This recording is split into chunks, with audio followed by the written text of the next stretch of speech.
চতুর্থ শ্রেণীর প্রিয় শিক্ষার্থী এসালদার স্যার ইউটিউব চ্যানেল থেকে সবাইকে স্বাগতম। আজকে তোমাদের জন্য আরেকটি নতুন আঙ্গিক একটি ভিডিও নিয়ে এসেছি, সেটা হচ্ছে বৃত্তি পরীক্ষার সেরা প্রস্তুতি। অর্থাৎ তোমরা এখন থেকে হয়তো অনেকেই যারা বৃত্তি দিবে তারা বৃত্তি পরীক্ষার প্রস্তুতি নেবে, আর তারই নিরিখে আমি এখন থেকে এক এক করে বৃত্তি পরীক্ষার যে কিভাবে প্রস্তুতি নিলে তোমরা বৃত্তি পাবে এবং কে কে বৃত্তি পেল, কত নম্বর পেয়ে তারা বৃত্তি পেল, তার খুঁটিনাটি সমস্ত কিছু নিয়ে আলোচনা করব। আর আজকের আলোচনায় থাকবে একটা ইংরেজি প্রশ্ন, 2025 সনের যে ইংরেজি প্রশ্নটা এসেছে, অর্থাৎ যারা সর্বশেষ বৃত্তি পরীক্ষায় দিয়েছে তাদের যে ইংরেজি প্রশ্নটা কিভাবে এসেছে সেই প্রশ্নটার সামগ্রিক বিশ্লেষণ সহ উত্তর দেখাবো। পাশাপাশি তোমার বৃত্তি পরীক্ষায় সেরা ছাত্রদের যে গল্প, সেই গল্পও কিন্তু এই ভিডিওতে দেখাবো। কাজেই তোমরা যারা এখনও আমার চ্যানেলটিকে সাবস্ক্রাইব করোনি তারা এখনই চ্যানেলটিকে সাবস্ক্রাইব করে বেল আইকনটি প্রেস করে দাও। আমরা প্রথমে যদি দেখি বৃত্তি সমাচার 2025, অর্থাৎ সর্বশেষ যে বৃত্তি পরীক্ষা তার রেজাল্টটা কী হলো এবং কিভাবে বৃত্তি পেল, কত নম্বর পেয়ে বৃত্তি পেল। চতুর্থ শ্রেণীর বৃত্তির ফল প্রকাশ করলো প্রাথমিক শিক্ষা উন্নয়ন পর্ষদ পশ্চিমবঙ্গ। এই পরীক্ষায় পূর্ণমান 400 মার্কের থাকবে। তোমাদের 400 মার্ক কীভাবে? বাংলায় 100, ইংরেজিতে এবং বিজ্ঞানে 50, তাহলে এই 200, আর তোমাদের একটা সামাজিক বিজ্ঞান সেটা 100, 300, আর গিয়ে হলো তোমার বাকি থাকলো কি সায়েন্স, যেটা আর কি, ঠিক আছে। মেইন কথা হচ্ছে অঙ্ক যেটা, অঙ্কতে 100, সামাজিক বিজ্ঞানে 100, 200, আর বাংলাতে 100, 300, আর সামাজিক বিজ্ঞান এবং তোমার গিয়ে হলো ইংরেজি, দুটোতে মিলে 50, 50, 100, 400 মার্কের পরীক্ষা হয়। তা 400 মার্কে আর মধ্যে 395 নম্বর পেয়ে কিন্তু এই 2025 সনে প্রথম স্থান অধিকার করছে বীরভূম জেলার সরোজিনী দেবী শিশু শিক্ষা মন্দিরের ছাত্র তিরঞ্জন চট্টোপাধ্যায়। হ্যাঁ, 392 পেয়ে দ্বিতীয় পেয়েছে পশ্চিমবঙ্গের মেদিনীপুর জেলার সরস্বতী শিশু বিদ্যা মন্দিরের ছাত্রী স্মৃতিজা দে, এবং নদিয়া জেলায় কল্যাণীর রবি তীর্থ বিদ্যালয়ের ছাত্র আদ্রি মিত্র তৃতীয় হয়েছে, তার প্রাপ্ত নম্বর 391। অর্থাৎ 400 নম্বরের মধ্যে দেখো যারা 390-র উপরে পেয়েছে তারাই কিন্তু বৃত্তি পেয়েছে। কাজেই তোমরা যারা এবারে বৃত্তি পরীক্ষা দেবে তারা কিন্তু খুব ভালো করে প্রস্তুতি নিলেই বৃত্তি পাবে, নতুবা কিন্তু বৃত্তি পাওয়া সম্ভাবনা কম। হ্যাঁ, সোমবার কলকাতা প্রেস ক্লাব সাংবাদিক সম্মেলনে পর্ষদ সভাপতি ধ্রুবজ্যোতি মুখোপাধ্যায় বলেন, এবছর 800 জন ছাত্রছাত্রী বৃত্তি পাচ্ছে, প্রতি পড়ুয়াকে বছরে 600 টাকা করে দেওয়া হবে। আসলে বৃত্তি পাওয়াটা যেটা যতটুকু সম্মানের, টাকাটা কিন্তু অত না। হ্যাঁ, প্রথম স্থান অধিকারকারী ছাত্রকে অধ্যাপক সুশীল কুমার মুখোপাধ্যায় স্মারক ও স্বর্ণপদক, দ্বিতীয় স্থান স্বর্ণপদক দেওয়া, এটা জীবনে একটা বড় অ্যাচিভমেন্ট। রৌপ্য পদক এরকম, তৃতীয় স্থান অধিকার ব্রোঞ্জ পদক, অর্থাৎ যে ফার্স্ট হবে তাকে দেবে স্বর্ণপদক, যে সেকেন্ড হবে তাকে দেবে রৌপ্য পদক, এবং যে থার্ড হবে তাকে দেবে ব্রোঞ্জ পদক। 2026 সালের 22শে মার্চ প্রেসিডেন্সি বিদ্যালয়ে ডিরোজিও হলে কেন্দ্রীয় সংবর্ধনা অনুষ্ঠান হবে, অর্থাৎ এই তো মার্চ মাসে, পরের মাসে। এরপর 29শে মার্চ 5টি কেন্দ্রে সংবর্ধনা অনুষ্ঠানের মাধ্যমে জেলা স্তরের বৃত্তি প্রদান করা হবে। প্রতি বছরের মতো এবছরও মেধাবী পরীক্ষার্থী উৎসাহিত করতে 800 জনকে বৃত্তি প্রদান, অর্থাৎ টোটাল 800 জন। আমরা যদি একটু দেখি, 1,64,581 জন পরীক্ষার্থী অংশগ্রহণ করে তুমি সেই 800 জনের মধ্যে একজন ভাগ্যবান বা ভাগ্যবতী হলেও হতে পারো, ঠিক আছে। যাই হোক, এই ছিল তোমার টোটাল 2025 সনের। এবারের বৃত্তি সমাচার দেখাবো 2024, অর্থাৎ তার আগের বছরে। তাই 2024-এর আগের বছরে প্রাথমিক শিক্ষা উন্নয়ন পর্ষদ পরিচালিত 2024 সালের প্রাথমিক বৃত্তি পরীক্ষার ফল, এটা মঙ্গলবার একটা নির্দিষ্ট দিনে প্রকাশিত হয়। সেখানে যদি দেখি, এখানে 1,68,322 জন পরীক্ষা অংশগ্রহণ করে। তাহলে আমরা শুধু নম্বরগুলি দেখি কে কত পেয়েছে। এখানে কিন্তু দেখো তার চেয়ে বেশি নম্বর, 397 নম্বর পেয়ে 3 জন প্রথম স্থান অধিকার করেছে, অর্থাৎ 397 3 জন পেয়েছে, কাজে 3 জনকে প্রথম স্থান দেওয়া হয়েছে। প্রথম হচ্ছে কুচবিহারের ঋদ্ধিমান দে, পূর্ব মেদিনীপুরের স্বপ্নীল মণ্ডল, এবং দক্ষিণ 24 পরগনা অর্ঘ্যদীপ আদক। বাংলা, হিন্দি এবং উর্দু মাধ্যমে গণিত, সমাজবিজ্ঞান এবং ইংরেজি বিষয়ে পরীক্ষা হয়েছে। তো তোমরা দেখো ফার্স্ট, সেকেন্ড, থার্ড হওয়ার জন্য কত লড়াই, কিন্তু এখন থেকে যদি খুব ভালো করে পড়ো তাহলে কিন্তু দেখা গেছে এটা অবশ্যই সম্ভব। এবং যাই হোক, আমি কিন্তু অনেক বিশ্লেষণ দেখিয়েছি, এবারে সরাসরি প্রশ্ন উত্তর আলোচনা করব। দেখো তোমার এখানে 2025 সনের প্রশ্ন আছে। এই প্রশ্নটি আমি এখানে কিন্তু সময় থাকবে কত, 50 মার্কের পরীক্ষায় সময় থাকবে 1 ঘন্টা 30 মিনিট, অর্থাৎ 1.5 ঘন্টাতে এতে কিন্তু তোমার উত্তরটা দিতে হবে। এই হচ্ছে তোমার 2025 সালের প্রশ্ন। এবারে সরাসরি প্রথমে যেটা থাকে, প্রতি বছরে কিন্তু একটা কবিতা থেকে শূন্যস্থান তুলে দেয়, সেই কবিতার উত্তর তোমাকে লিখতে হবে শূন্যস্থানগুলিতে, ঠিক আছে? তাহলে দেখো, এরপরে 2, 3 এভাবে করে টোটাল প্রশ্ন 9 নম্বর পর্যন্ত আসে। আমি সমস্ত প্রশ্ন দেখিয়ে দিলাম, এরপর সরাসরি উত্তর দেখব। There was an old dash tossed up in a dash 17 times as dash as the dash, and where she was going I dash but asked for in hand she carried a। তাহলে এখন যদি আমরা দেখি দেয়ার ওয়াজ, এই যে দেখো এই কবিতাটা, তোমার বই থেকে সরাসরি নেওয়া যে কবিতাটা, there was an old woman, সে কবিতা। There was an old woman tossed up in a basket. তাহলে আমরা উত্তরটা যদি দেখি, হ্যাঁ, ওল্ড ওম্যান, এখানে ওম্যান হবে, টক্সড ইন এ বাস্কেট, এই যেমন ওম্যান, এখানে বাস্কেটের এই দুটো হবে। 17 টাইম অ্যাজ হাই, এখানে হাই হবে, এখানে মুন হবে, as the moon, and where she was going I could not tell but আক্সিড for in hand she carried broom. অর্থাৎ একটা লাইনে তোমার একটা কবিতার 1, 2, 3, 4, 5টা লাইন তুলে দিয়েছে, এর মধ্যে কিছু শূন্যস্থান পূরণ সেটা তোমাদের লিখতে হবে। এখন এখানে যদি আমি বলি, ওম্যান হচ্ছে মহিলা, বাস্কেট হচ্ছে ঝুড়ি, হাই হচ্ছে উঁচু, মুন হচ্ছে চাঁদ, কুড নট টেল বলতে পারিনি, তো ব্রুম হচ্ছে ঝাড়ু। যাই হোক, এভাবে তোমরা কিন্তু এই শূন্যস্থান পূরণগুলি প্র্যাকটিস করবে, একবার সকল কবিতা মুখস্থ রাখবে, যাতে আসলেই কিন্তু পেরে যাও। হ্যাঁ, এরপর আমরা 2 নম্বরের প্রশ্ন দেখব, fill in the blanks with correct word, সঠিক শব্দ দিয়ে শূন্যস্থান পূরণ করো। এখানে ট্রিস আছে, নিবেদিতা, এরকম করে তোমার বিভিন্ন ইনফরমেশন জানতে হবে। তো প্রথমে বলছে কি ট্রিস, ট্রিস মানে সিঙ্গুলার না পুলার ভার্ব, আমাদের বুঝতে হবে আগে। সিঙ্গুলার মানে একটা বছর একটি বোঝায়, আর পুলার মানে বহু, আর ট্রিস মানে অনেক, যেহেতু এর যোগ আছে, তাই যখন পুলার সাবজেক্ট হয় তখন কিন্তু ভার্বের সাথে এস বাই এস যোগ হবে না, অর্থাৎ গিভ হবে, তাহলে উত্তর হবে এটা। হ্যাঁ, ট্রিজ গিভ আস অক্সিজেন। আমরা যদি সাথে সাথে প্রতিটা প্রশ্নের কিন্তু আমি বাংলা মিনিং দেখিয়েছি, কারণ তোমাদের এমনিতেই হ্যাঁ ট্রান্সলেশন আসে, আর দ্বিতীয়ত দেখা গেছে ভালো করে বাংলাটা বুঝলে তুমি কিন্তু এমনিতেও অনেক দিন মনে থাকবে। তাই এখানে অর্থ কি, ট্রিজ গিভস আস অক্সিজেন, গাছ আমাদের অক্সিজেন দেয়। এরপরে 2 নম্বরের প্রশ্ন, মানে 2-এর বি, নিবেদিতা ইস ড্যাশ ইউরোপিয়ান, এখানে কিন্তু একটা আর্টিকেল বসাইতে হবে, এ না এন হবে, ইউরোপিয়ান। ইউরোপিয়ান আসলে উচ্চারণটা দেখা গেছে ই থাকা সত্ত্বেও এটা কিন্তু ভাবেল, উচ্চারণটা ওয়াই ওই ওয়া এরকম, ইও, হ্যাঁ, ধ্বনি দিয়ে শুরু হয়, তাই এটা কনসোনেন্টের উচ্চারণ, এই কারণে এ হয়েছে, অর্থাৎ এখানে উত্তর এ হবে।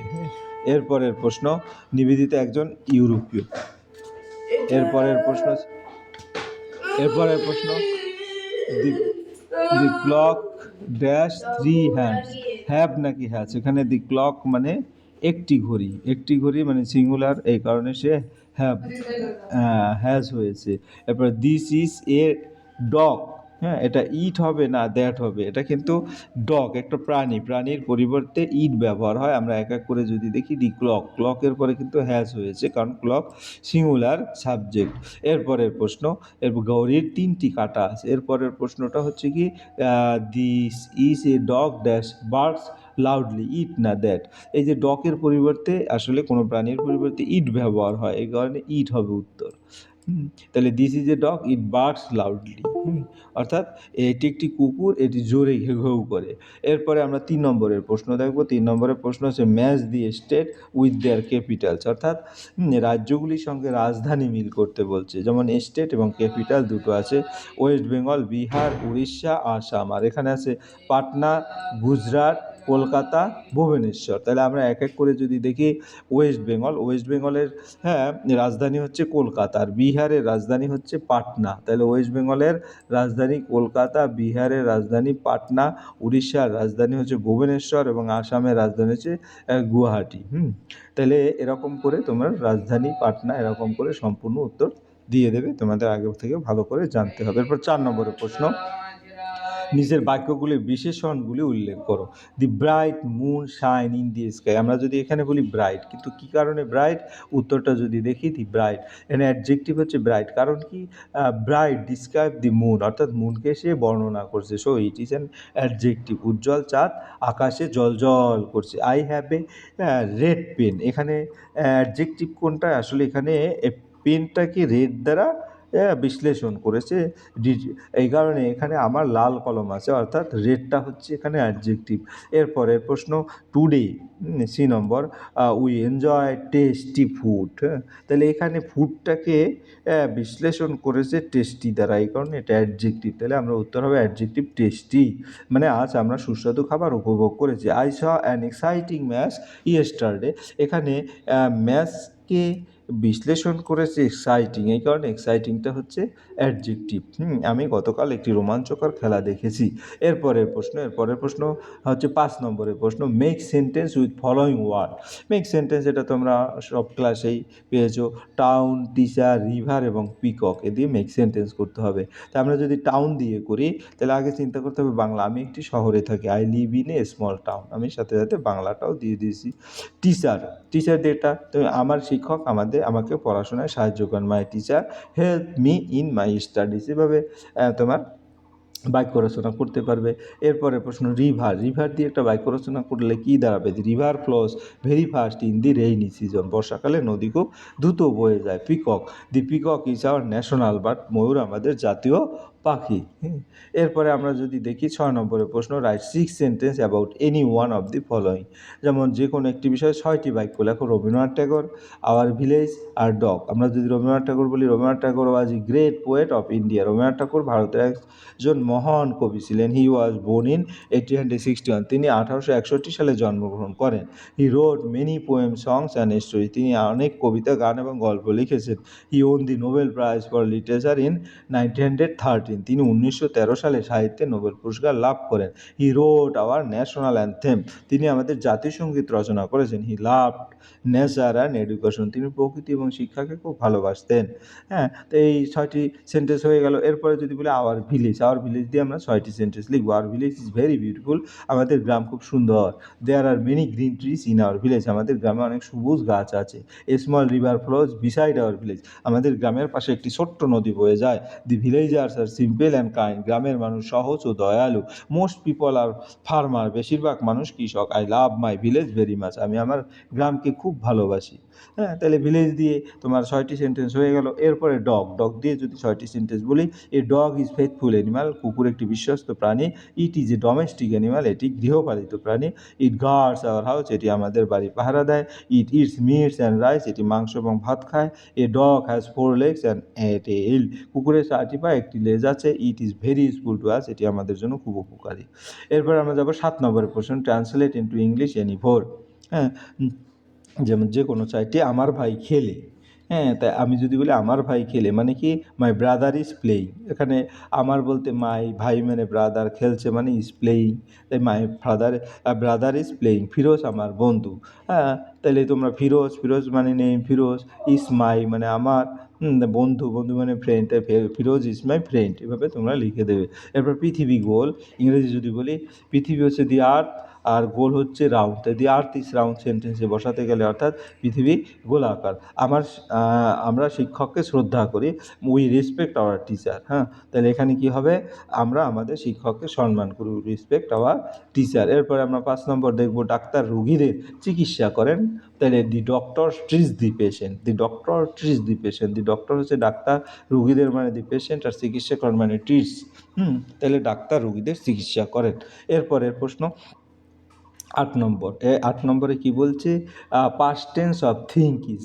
হ্যাঁ, থিঙ্কের পাস্ট টেন্সটা উল্লেখিত ক্রিয়ার অতীতকাল লিখতে বলেছে। তাই পাস্ট টেন্স ইজ থিঙ্ক মানে কি, থট, TH ওই থিঙ্কের পাস্ট টেন্স হচ্ছে, হ্যাঁ তোমার থিঙ্কের পাস্ট টেন্স হচ্ছে থট। এরপরে তোমার মিনিং, যেমন থট হচ্ছে ভেবেছিল। Form a meaningful word, TND, অর্থাৎ এটা স্টুডেন্ট হবে, কারণ এই যে STUDENT, স্টুডেন্ট, এলোমেলো আছে, ঠিক করে লিখলে স্টুডেন্ট হবে, ছাত্র বা ছাত্রী। এরপরে যদি আমরা দেখি অপোজিট জেন্ডার অফ মেল, মেইলের অপোজিট জেন্ডার হচ্ছে ফিমেল। তাই ফিমেল, তোমরা যদি মহিলা আর কি, write a word where we find all vowels, একটা ওয়ার্ড লিখতে বলছে যেখানে সকল ভাওয়েল আছে, যেমন এডুকেশন, এডুকেশনে কি, AEIOU, অর্থাৎ এডুকেশনের ভিতর সকল ভাওয়েল আছে, এরকম একটা শব্দ তোমরা একাধিক প্র্যাকটিস করবে। এরপরে আমরা চলে যাব 9 নম্বরের প্রশ্ন, read the passage carefully and answer the question in full sentence. তাহলে আমরা প্রথমে প্যাসেজটির বাংলা মানে ভালো করে বুঝবো, তারপরে কিন্তু উত্তর লিখব। যেমন লিটল লিপি has never been two fair so she is excited today. তাহলে এটা ছোট্ট লিপি কখনো মেলায় যায়নি, সো শি এক্সাইটেড টুডে, তাই আসে খুব উত্তেজিত। I have never seen so many people together she explain, হ্যাঁ, ইন ওন্ডার। হ্যাঁ, আমি কখনো এত মানুষ একসাথে দেখিনি, সে আশ্চর্যের সাথে বলে ওঠে। তারপরে কি তারপরে হচ্ছে small crowd has gathered in front of her father shop. তার বাবার দোকানের সামনে একটি ছোট্ট ভিড় জমেছে। Some of them are buy mask, তাদের মধ্যে কেউ কেউ মুখোশ কিনছে। She is delighted to see that the mask are selling well, মুখোশ ভালো বিক্রি হচ্ছে তাই দেখে খুব খুশি। তারপরে যেটা হচ্ছে সেটা হচ্ছে her father is also happy, তার বাবাও খুশি। Besides her father shop a person is selling doll, তার বাবা দোকানের পাশে একজন মানুষ পুতুল বিক্রি করে। The dolls are made of burn clay, পুতুলগুলো পোড়ামাটি দিয়ে তৈরি। হ্যাঁ, তারপরে তোমার নাও এবারে অ্যান্সার দিতে হবে। Who is Lipi very excited, হ্যাঁ, why is Lipi very excited. Very excited কেন লিপি ছিল? Lipi is very excited because she has never been to a fair before and she sees many people together, সে আগে কখনো মেলায় যায়নি তাই এত মানুষ একসাথে দেখে সে খুব উত্তেজিত হয়েছিল। এরপরে what has gathered in front of her father shop, যদি এটা বলি a small crowd has gathered in front of her father shop, অর্থাৎ তার বাবার দোকানের সামনে একটি ছোট্ট ভিড় দেখেছে, জমেছে। এরপরের প্রশ্ন, হোয়াই ইজ শি ডিলাইটেড, সে আনন্দিত ছিল কেন? She is delighted because the mask are selling well, মুখোশ ভালো বিক্রি হয়েছে দেখে সে আনন্দিত। এরপর what are the dolls made of, পুতুলগুলি কিসের তৈরি ছিল? The dolls are made of burn clay, পুতুলগুলো পোড়া মাটি দিয়ে তৈরি। তো এই ছিল তোমাদের সামগ্রিক প্রশ্ন এবং তার বিশ্লেষণ। আশা করি ভিডিওটি যদি মনোযোগ সহকারে দেখো এবং পরপর এক এক করে সমস্ত ভিডিও দেখো, আসলে তোমাদের বৃত্তি পরীক্ষার প্রশ্নগুলি কিন্তু বিগত বছর প্রশ্নর ক্যাটাগরি হয়, কাজে যে যত বেশি করে প্রশ্নগুলি প্র্যাকটিস করবে সে কিন্তু অবশ্যই বৃত্তি পাবে। আর এই প্রশ্নটিতে 50-এ 50 মার্ক তোলাই সম্ভব। পরিশেষে বলবো, ভিডিওটি দেখার জন্য অসংখ্য ধন্যবাদ। ভিডিওটি ভালো লাগলে লাইক কমেন্ট শেয়ার করতে বলবে না। আজ এই পর্যন্তই, ধন্যবাদ সবাইকে।